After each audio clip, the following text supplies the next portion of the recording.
Their child was, mysteriously drowned.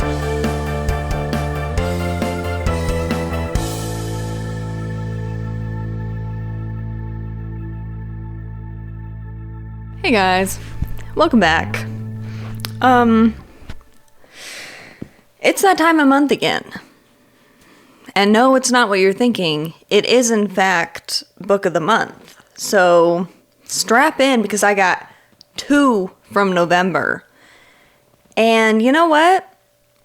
It took me a minute to get there. I'm going to be honest. It took me a minute to finish these books. And one of them I'm not completely done with, but I'm almost done. So I feel like I can speak on it either way. Okay, let's start with the more exciting of the two. If you recall, I read, again, 2 books. The first and the more exciting, I feel, is The Auctioneer by Joan Sampson. This book, if you recall from my describing it to you the first time, I had very little to say about it. And the reason I had very little to say about it is purely the fact that none of the, when I went to buy the book, the description was very vague. I bought it on Kindle, because I have a Kindle and that's where I do most of my reading. And so I got it on Kindle and the description was very vague. I felt like I had very little to go off of. I was reading it purely because I love a thriller, I love a horror book, but also because Grady Hendrix wrote the forward for it. So I was like, well, this has to be good because Grady Hendrix is always good. So I went into this book blind. I did not know what to expect from it. I didn't know what it was going to be like. I didn't know what it was about. I didn't know anything. I didn't know anything about the author, which I did a little research on the author. It is the only published work by Joan Sampson. She unfortunately did not have time to write any more books. She ended up dying of cancer shortly after this book was published in 1976. I don't think it was published in 1976, but she passed away in 1976. Anyway, so this is her only work. And honestly, as far as an only work goes, it deserves praises, in my opinion. I think it has to be one of those books that's overlooked and kind of forgotten about, truly, because I had never heard of it before. But as far as a thriller goes, it catches you off guard. So enough of that yapping. Let me tell you a little bit about what it's about. So it's not a traditional horror novel, but it's scary in its own way. Our main characters are a family, and again, this is a very small town, rural 70s New Hampshire, and the family consists of John, Mim, and they're married. John and Mim are a couple, they're married. Their 4-year-old daughter, Hildy, and then John's mother, who they just call Ma. So this family is it's a married couple, it's a little kid, and it's a grandmother. And they are on this farm that they've owned, it's been in the family for as long as they can remember, right? And John grew up on the farm, and Ma's very possessive of the farm because her and her husband, worked really hard on this farm. They own a lot of this land, right? And the book starts with us being introduced to 2 different characters, and one of which we hear of, and that's how we're introduced to him, is that he's an auctioneer from the big city who moves into town and has started planning this auction to help better the town, essentially, to give money to the police department, give money to the fire department, all these things to quote unquote better the town. And so it starts off with this he's a city guy, doesn't really get our way of life, but seems to want to help. Sounds like a good idea.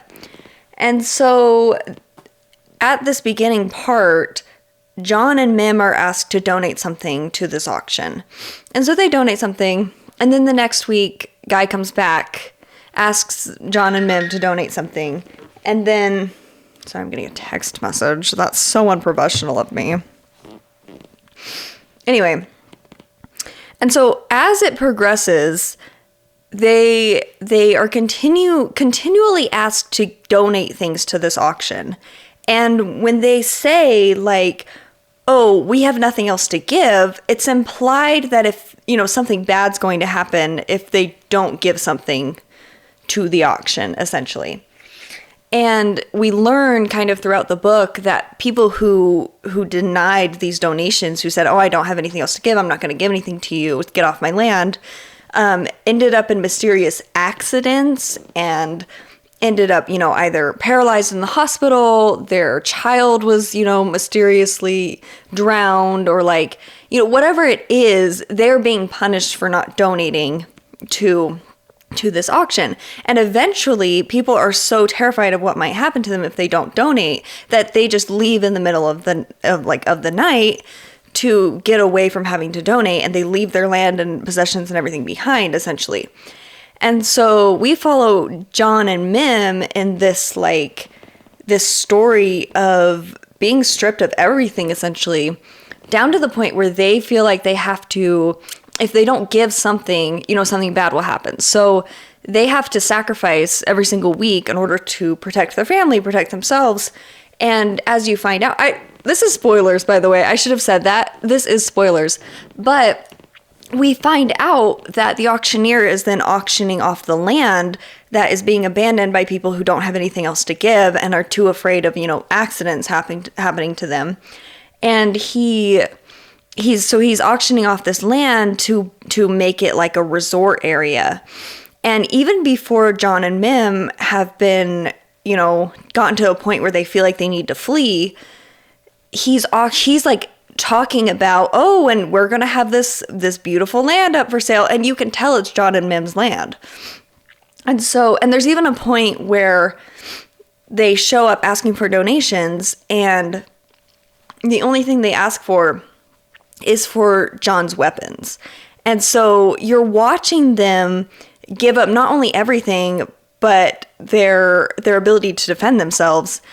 And at the same time that all of this is going on with the auctions and everything, the sheriff is building a sheriff's department, and he's like deputizing every willing man in town.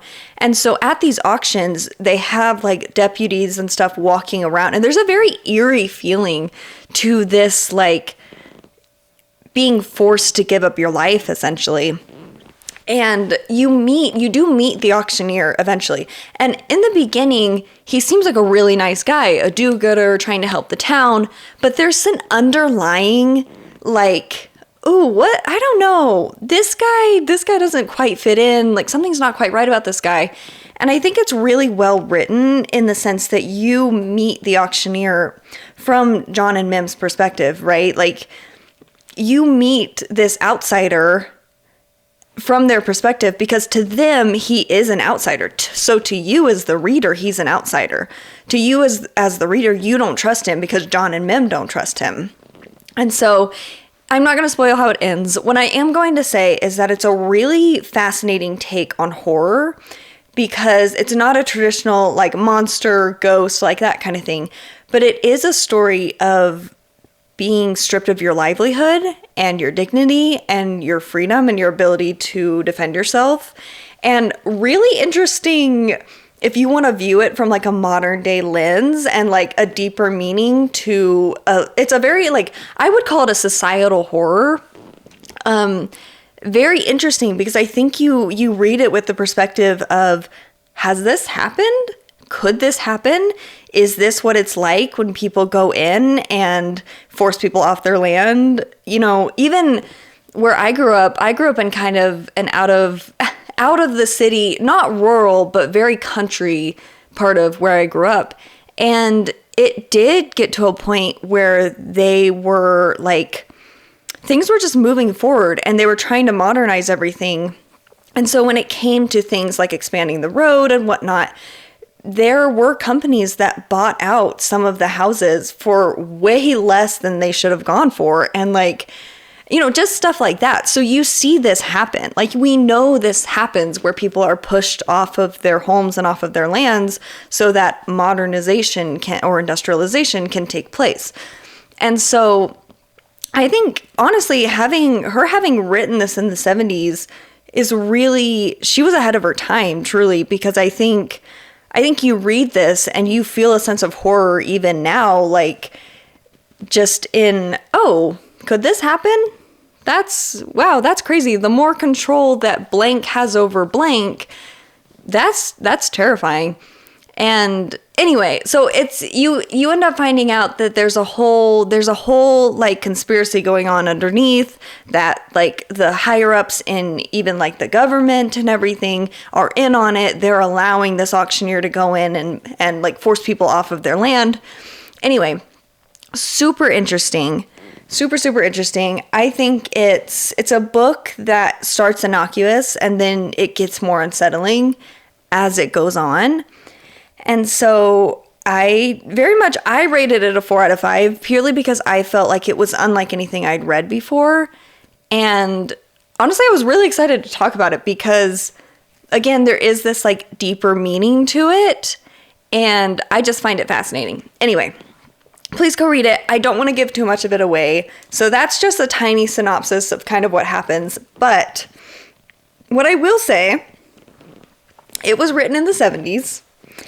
And Ma, the character, is an old lady from New Hampshire who I would say probably reflects the attitudes of a rural white woman in New Hampshire.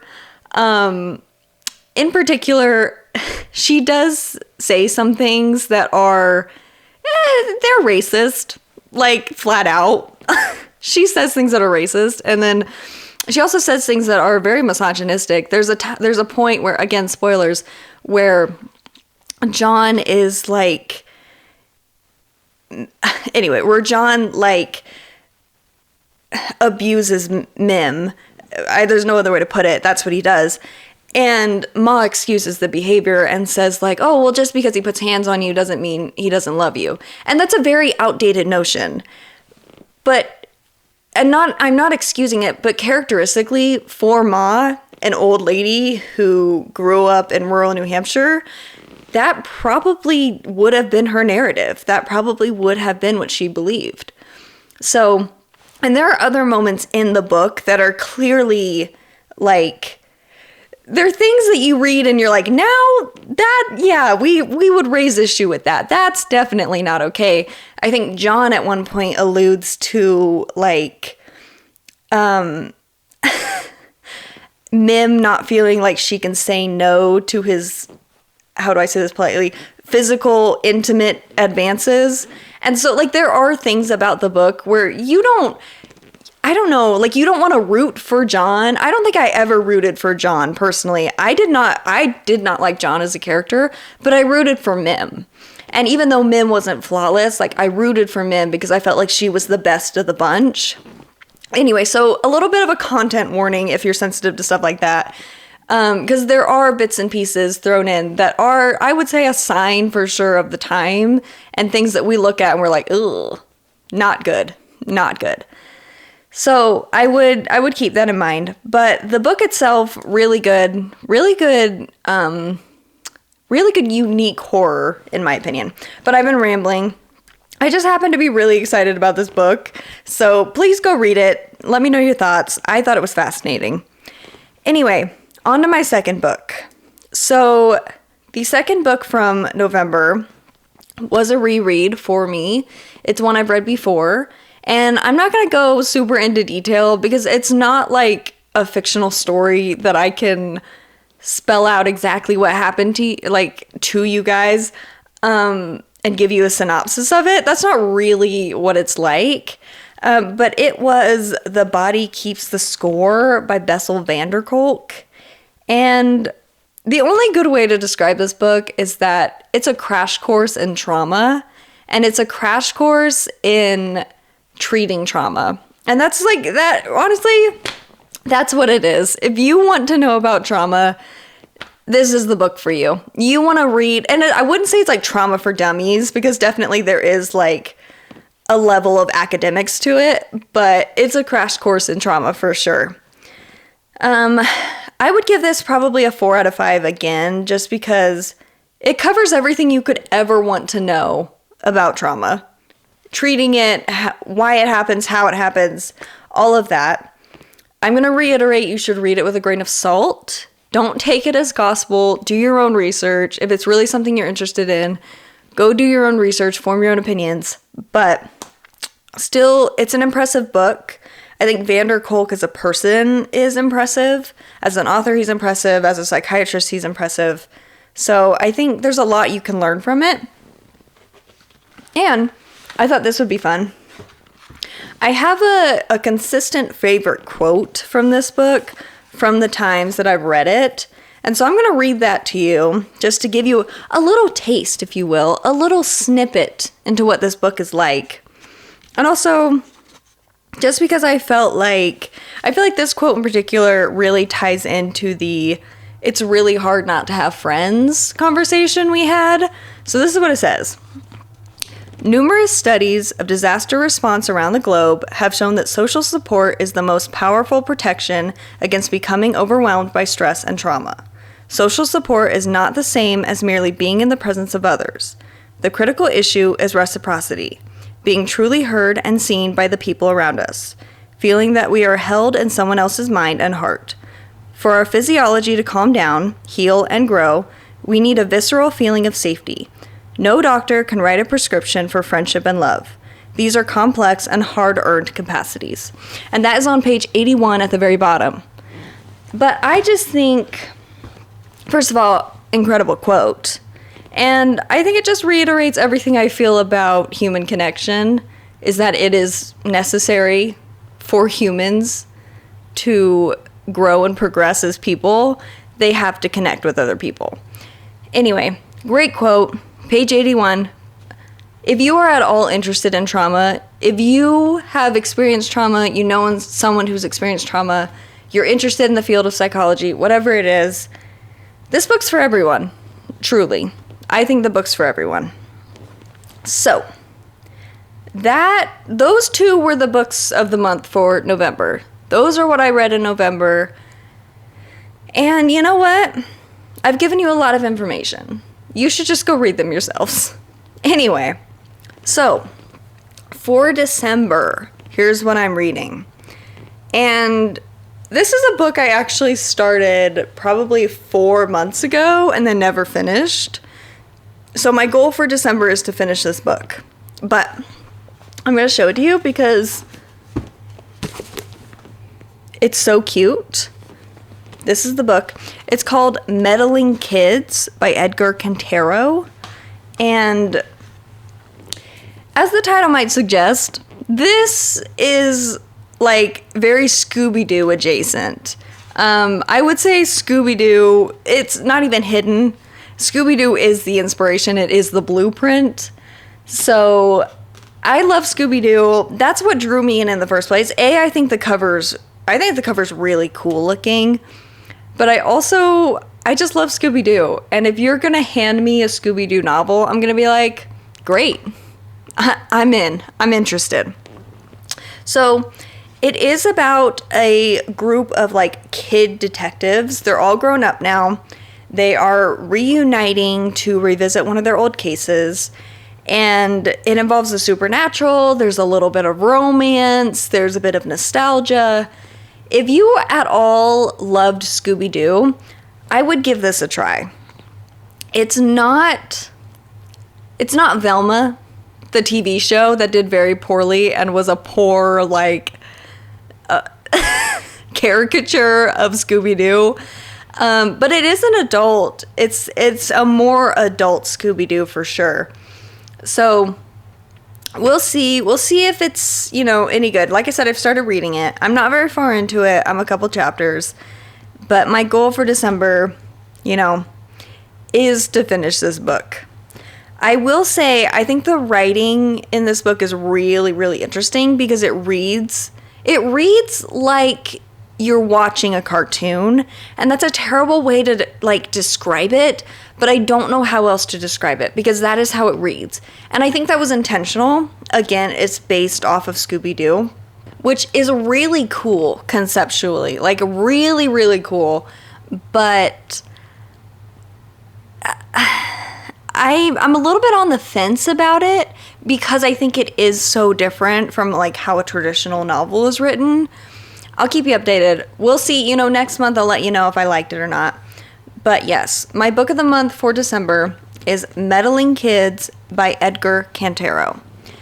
So, hopefully it's good. Oh, I should say it's not Scooby-Doo. Like it's not Scooby-Doo. Like you don't read it and it's Daphne and Fred and Shaggy and Scooby. Like it's not. They are different characters, but it's very obvious that Scooby-Doo was the blueprint. Anyway, so on to the yapping, because I feel like I spent, even though I was sorry, I'm so sorry because this is true. I was trying to rush through the books because I knew I had a lot to say and I still wanted to yap, and I don't want you to get bored of me. Anyway, I am still going to yap. I'm so sorry. I spent like 20 minutes on the books. Whatever. I'm so sorry. So, I'm going to call this being back in my natural yapitat, like a habitat. I thought that was funny. And I also stole that joke. So, you know who you are. I stole this from you. But yeah, I'm getting enrichment time in my yapitat, if you will. It's the holiday season. Lots of goods and bads about the holiday season, I feel. Really good food, in my opinion. Hate the crowds. I hate the crowds. But there's one thing about Christmas that Christmas in particular, that I don't know, I just haven't jumped on the hype train for, and that's Christmas movies. I've just never really loved a Christmas movie. They just don't really do much for me.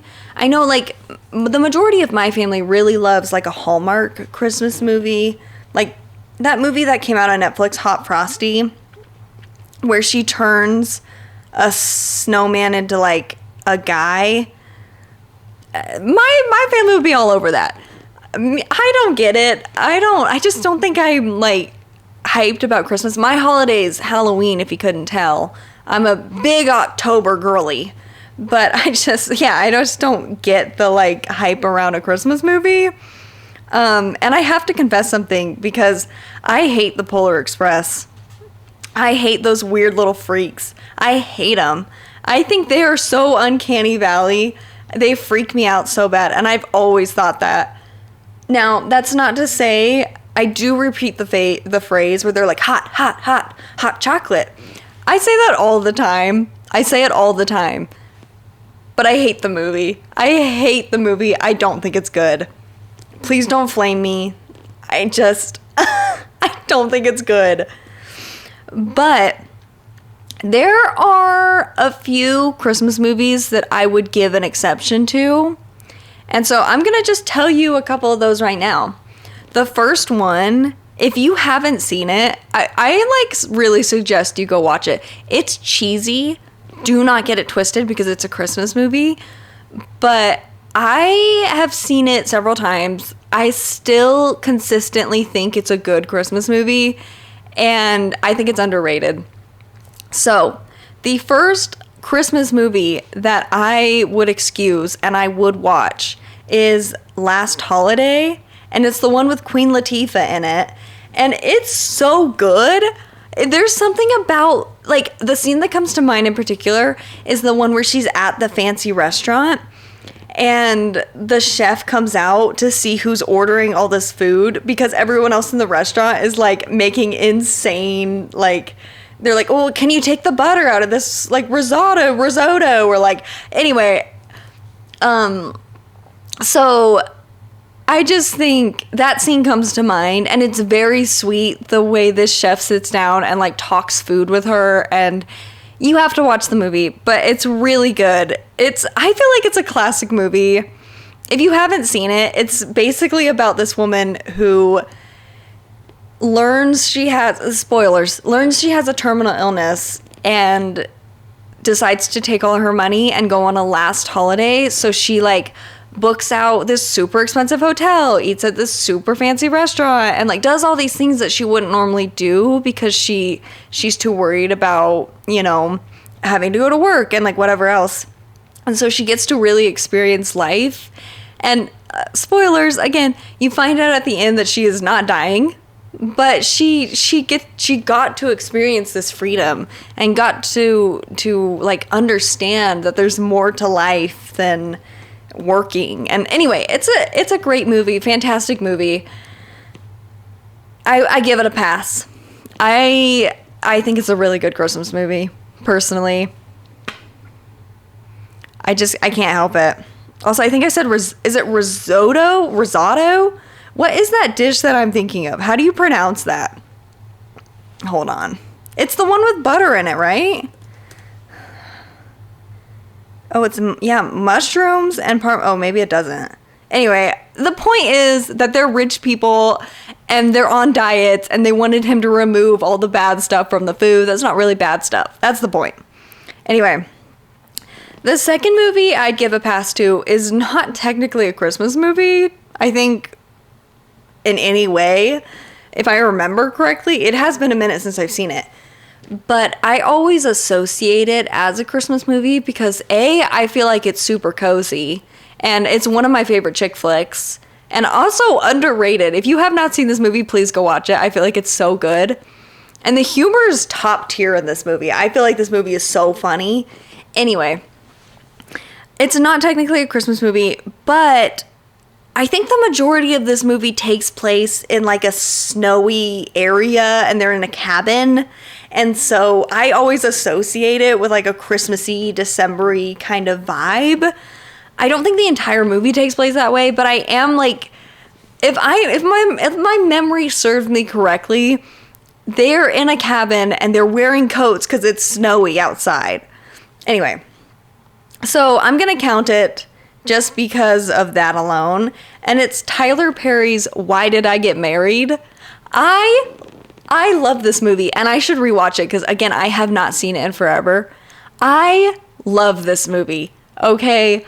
I think this movie is so good purely for the character arc of the main woman who finds out her husband's cheating on her, leaves, and ends up with, like, a guy who's super loyal, super sweet, and the guy who was cheating ends up, in a terrible situation, and I'm here for that. I am here for that all day long. I am here for that. But the movie's just good. The movie is good. The humor's amazing. The friendship is top tier. Like, I just think it's good. I just love the movie, truly, and I think you should go watch it.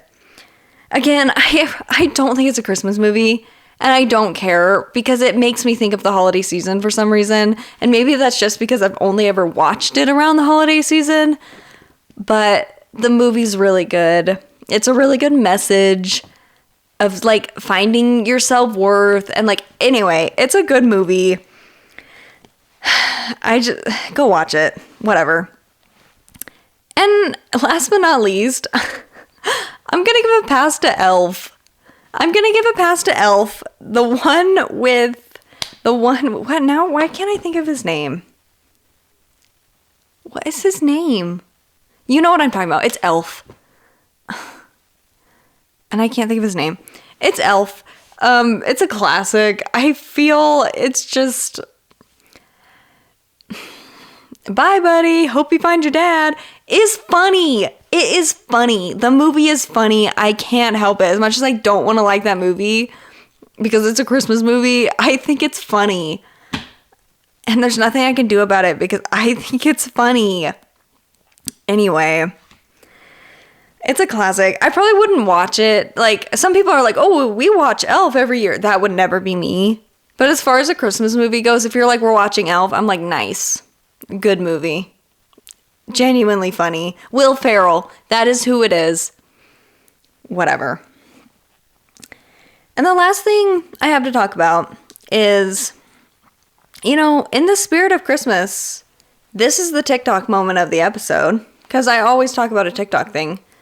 My favorite thing to watch right now are the angel tree videos. I love these videos, okay? I love watching these, like, honestly, rich people. I don't know how else to describe it. I love watching these influencers and these rich people who take, 20 names off a tree and they're like buying them Nintendo Switches and they're like, I love that shit. I wish I had that much money. I wish I had the money to do that.